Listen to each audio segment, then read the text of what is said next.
রাত গভীর হওয়ার পর শ্বশুর আমার দরজায় কড়া নাড়লেন এবং আমাকে বললেন, বউ, আমি বাথরুমে পড়ে গিয়েছিলাম এবং আমার কোমরে ব্যথা হচ্ছে। যদি তুমি একটু মালিশ করে দাও, তাহলে আমার একটু আরাম হতে পারে কি। তারপর আমি আমার শ্বশুরকে আমার বিছানায় শুইয়ে দিলাম। এরপর যা ঘটেছে তা আপনি কল্পনাও করতে পারবেন না, কারণ এরপর আমার জীবন সম্পূর্ণভাবে ভেঙে পড়েছিল। হ্যালো বন্ধুরা, আজকের এই অদ্ভুত গল্পে আপনাদের সবাইকে স্বাগতম। বিয়ের ৫ মাস পরেই আমার স্বামী হঠাৎ একটি দুর্ঘটনায় মারা যান। আমার বাবা অনেক কষ্টে আমার বিয়ে দিয়েছিলেন, কিন্তু ৫ মাসের মধ্যেই আমি আবার আমার মায়ের বাড়ির দরজায় ফিরে এলাম। আমার মায়ের বাড়িতে আমার মা ছিলেন না, তাই আমি খুব ভয় পেতাম যে যদি বাবা কিছু বলেন, তাহলে আমি কার কোলে মুখ লুকাব। সেখানে আমার সৎমা ছিলেন, তাই ভয় আরও বেশি ছিল। তারপর হঠাৎ একদিন আমার শ্বশুর আমাদের বাড়িতে এলেন এবং আমার বাবাকে বললেন যে তিনি আমাকে আবার তার বাড়িতে নিয়ে যেতে চান। আমার সৎমা সঙ্গে সঙ্গে হ্যাঁ বলে দিলেন, কিন্তু আমার বাবা বললেন, এখন আপনার ছেলে নেই, তাহলে আপনি আমার মেয়েকে কেন নিয়ে যেতে চান? এতে আমার সৎমা বাবার সঙ্গে তর্ক শুরু করে বললেন, এতে এত ভাবার কি আছে? তিনি বলছেন তাকে নিয়ে যেতে চান, তাহলে নিয়ে যেতে দিন। সে তাদের বাড়ির বউ। ছেলে মারা গেছে তো কি হয়েছে? সে তার শ্বশুর বাড়ি যেতে পারে গু। মায়ের এই ঝগড়ার পর বাবা কিছু না জিজ্ঞাসা করে বললেন, যদি আমার মেয়ে সেখানে সুখে থাকে, তাহলে একজন বাবা হিসেবে আমি খুশি হব। আপনি তাকে নিয়ে যান। তারপর আমার শ্বশুর আমাকে বললেন, চলো, কাপড় চোপড় নিয়ে আসো। আমি আমার সৎমার সব অত্যাচার সহ্য করে আমার শ্বশুরের বাড়ি যাওয়ার সিদ্ধান্ত নিলাম। সেখানে পৌঁছে আমি আমার রুমে কাপড় বদলাচ্ছিলাম, তখনই আমার শ্বশুর এলেন এবং বললেন, বউ, ১ কাপ চা বানিয়ে দাও। আমি দ্রুত রান্নাঘরে গিয়ে চা বানালাম। চা পান করতে করতে তিনি বললেন, তুমি কি জানো, এই বাড়িতে আমি একেবারে একা। আমার ছেলে ছিল একমাত্র সন্তান, আর তোমার শাশুড়িও মারা গেছেন। তাই আমি তোমাকে এখানে নিয়ে এসেছি, যাতে আমার মনে হয় আমি এখানে একা নই। গিয়ে আমি বললাম, বাবা, আপনি একেবারে চিন্তা করবেন না। আমি তো আপনার মেয়ের মতো। সবসময় আপনার সঙ্গে থাকব।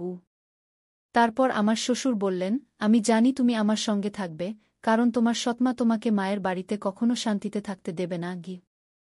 এইভাবে কিছু দিন কেটে গেল। ৬ মাস পর এক রাতে আমি আমার রুমে ঘুমাচ্ছিলাম, তখন দরজায় কড়া নাড়া শুনলাম। আমি বুঝে গেলাম যে এটা আমার শ্বশুরই হবেন, কারণ এই বাড়িতে আমার এবং বাবা ছাড়া আর কেউ নেই। আর রাতের অর্ধেক সময় কে দরজায় কড়া নাড়বে? আমি ভাবলাম হয়তো বাবার কিছু দরকার আছে, তাই দরজা খুলে দিলাম। দরজা খুলতেই আমার শ্বশুর আমাকে ধরে ফেললেন এবং বললেন, বউ, আমি বাথরুমে পড়ে গিয়েছিলাম। আমার খুব ব্যথা হচ্ছে। যদি তুমি একটু মালিশ করে দাও, তাহলে আমার একটু আরাম হতে পারে কি। তারপর আমি আমার বাবাকে আমার বিছানায় শুইয়ে দিলাম। কিন্তু আমি তার রুম থেকে তেল আনতে ভুলে গেলাম। এখন আমার মনে হচ্ছে আমার স্বামী কম বয়সেই আমার সঙ্গে বিয়ে করেছিল এবং আবার এই কম বয়সেই এই দুনিয়া থেকে চলে গেছে।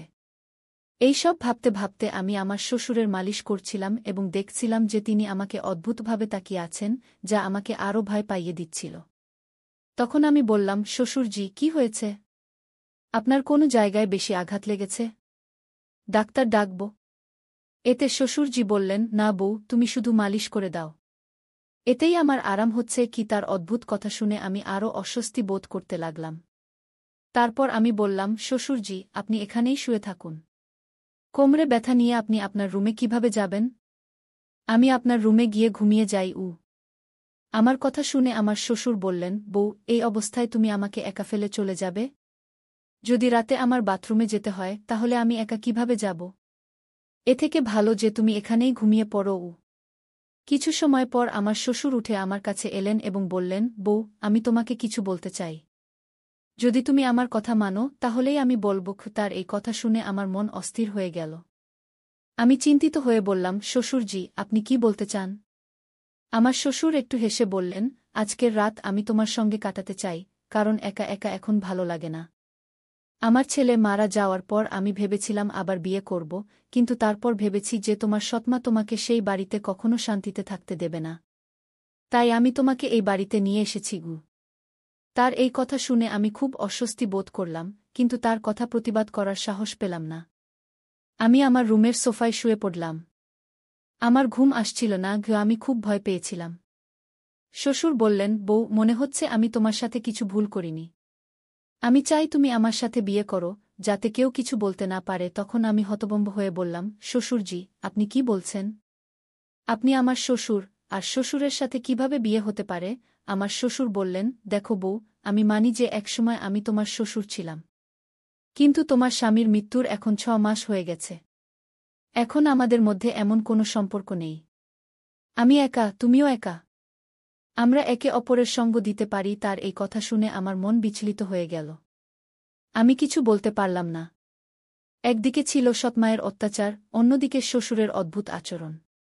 রাত কেটে গেল এবং পরের দিন সকালে আমি শ্বশুরের কথাগুলো নিয়ে অনেক ভাবলাম। আমার অবস্থা বিশ্লেষণ করলাম। শ্বশুরের প্রস্তাব আমার কাছে অসম্ভব মনে হচ্ছিল, কিন্তু বাস্তবতা আমাকে কিছু সিদ্ধান্ত নিতে বাধ্য করছিল।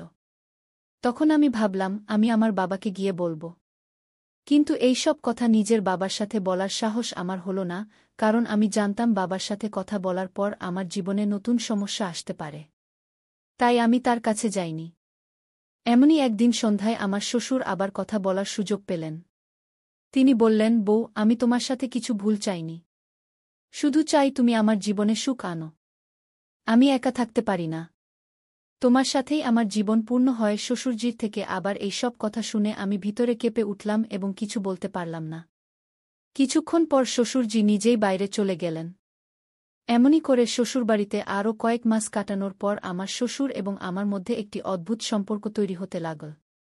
স্বামীর মৃত্যুর পর আমি ভেবেছিলাম এখন আমি এই দুনিয়ায় একেবারে একা। কিন্তু আমার শ্বশুর আমার প্রতি যে প্রকাশ করেছিলেন তা আমার জীবনকে একটি নতুন দিকে ঘুরিয়ে দিয়েছিল। তার কথাগুলো আমাকে গভীরভাবে নাড়া দিয়েছিল।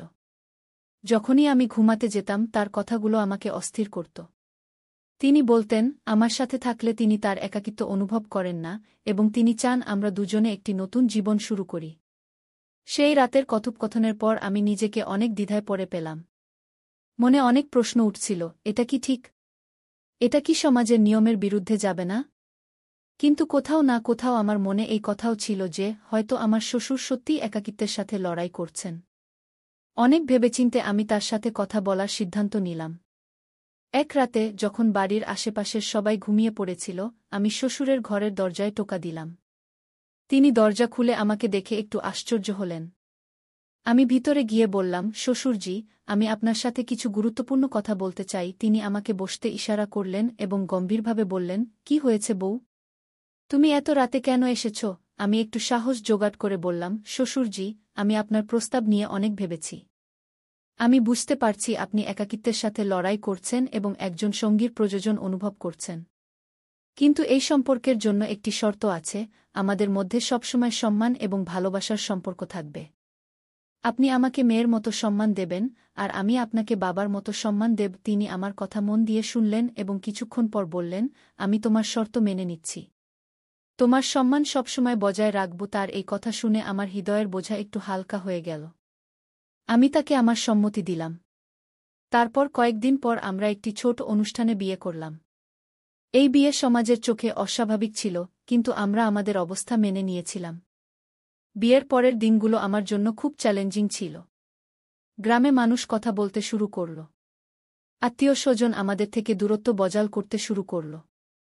কিন্তু আমরা এই সবের পরোয়া না করে আমাদের জীবন এগিয়ে নেওয়ার সিদ্ধান্ত নিলাম। আমাদের সম্পর্কে ধীরে ধীরে ভালোবাসা এবং বোঝাপড়া বাড়তে লাগল।